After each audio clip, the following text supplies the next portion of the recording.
Good afternoon all of you. Myself Sweta Raut and I am going to teach you what is programming using C. Let us first consider what is language.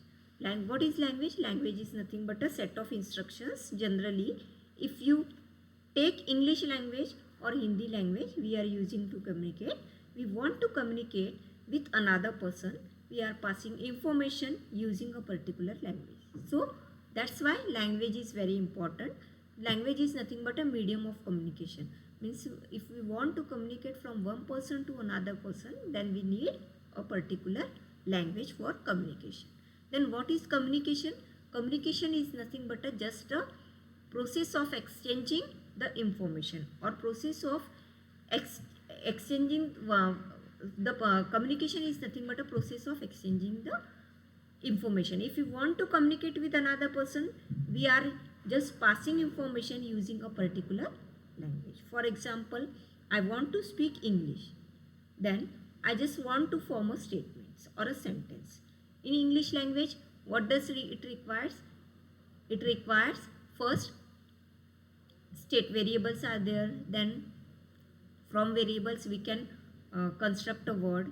From words we can construct a statement or sentence, and then we can speak a English language.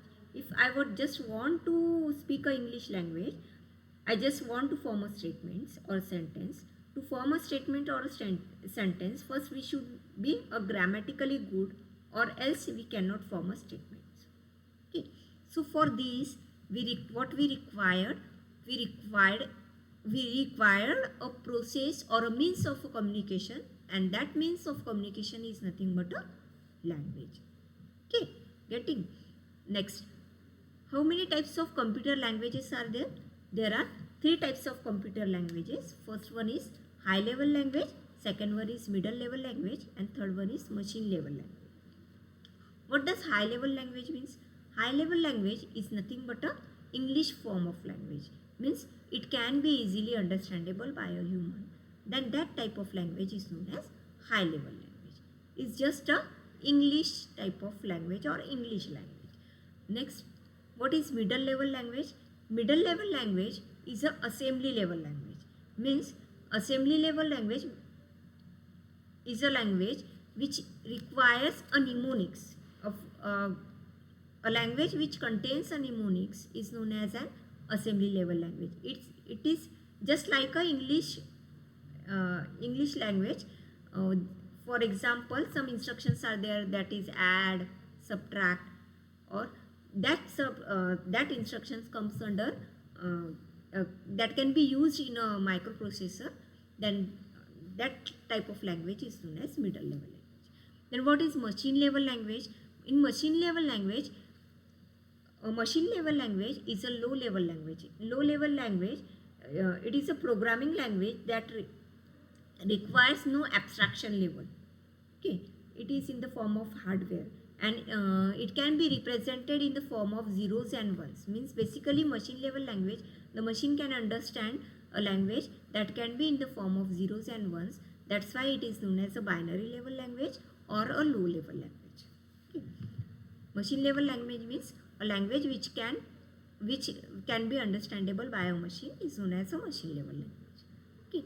Then what does why we required a translator? For communication between a computer or a machine, we required a translator. Translator, the user given instructions are in English, and that user instructions is known as a source code.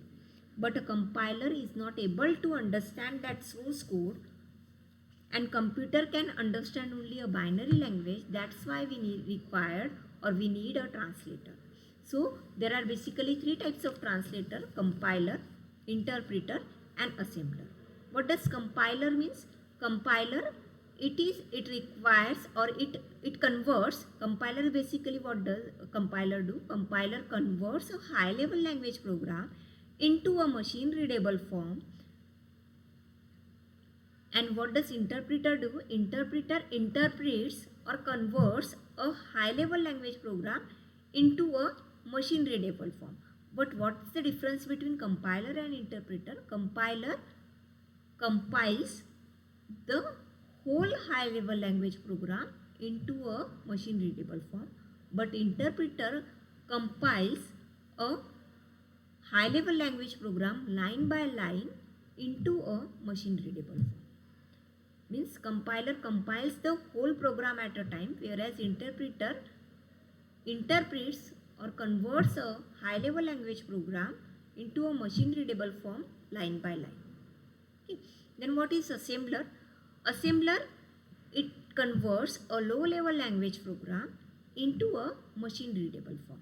Both compiler and interpreter converts a high level language program into a machine readable form, but compiler compiles it line by line and interpreter compiles it compiler compiles the whole program and interpreter compiles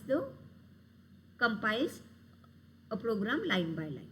That's the basic difference between compiler and interpreter. Next, what is program? What is program? Program is nothing but a set of instructions. Then what is instructions? The detailed information or stepwise information about how the work is done or how something should be done is nothing but a instructions. So for any computer languages, we require the set of instructions, and set of instructions are there while designing any program. Then what is data? Data is nothing but a collection of information. And what is information? The result we will get after the processing of data, that is nothing but a information.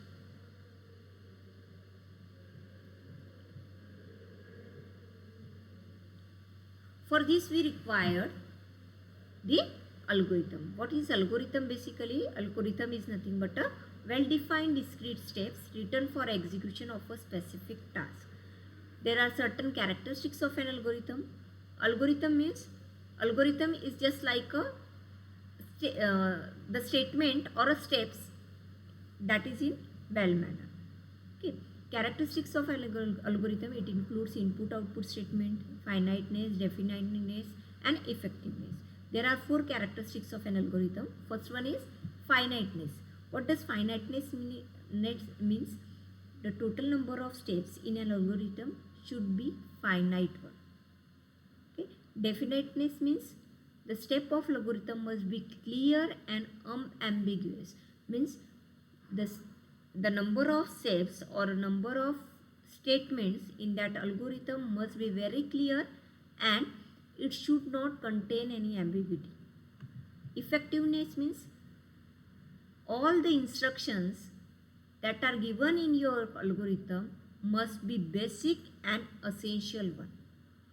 Input and output means every algorithm must accept 0 or more input and produces at least 1 output should be there.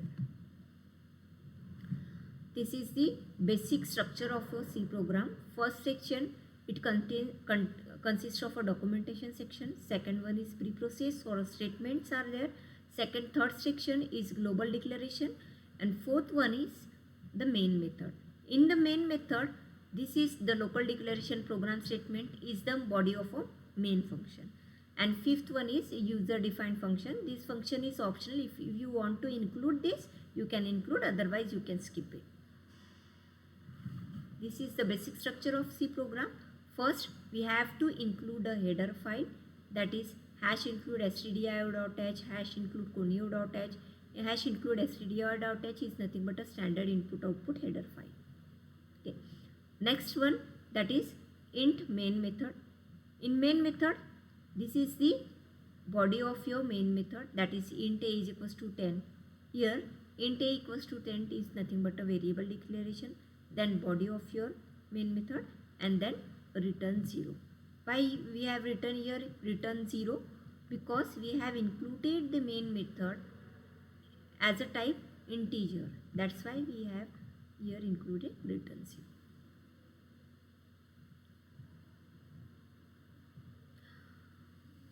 So for writing a program in C, we require certain steps first step is we should know what are the various character sets, what is constant, what is variable, what are data types, what are the control statement, functions, how functions should be written, then what is array, pointers, structures and union, files, data structures, algorithms, and lastly we can construct a program.